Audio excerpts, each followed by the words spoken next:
A little bit sad. A little bit sad. It's my life.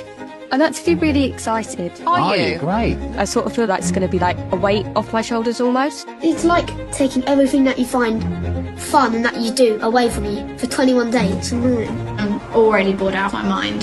The last resort is me having to read a book. When we're not playing with him, he's just like... And it's just repetitive. Oh, it's constant. The noise is just dum, dum, dum, dum.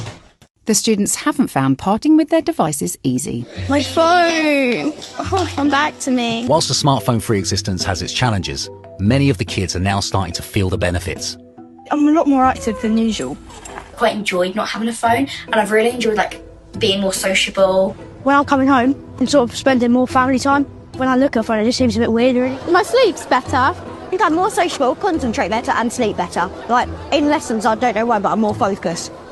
I have felt less anxious without my phone. I haven't had any anxiety or panic attacks. I think it's gone really well not having a phone. I definitely think I'm going to... Diperbolehkan jualan di pantai, lanjut... I think it's gone really well not having a phone. I definitely think I'm going to delete, like, TikTok. Really? Yeah. I usually get quite worried before I go to bed. You feel it, Liana? A little bit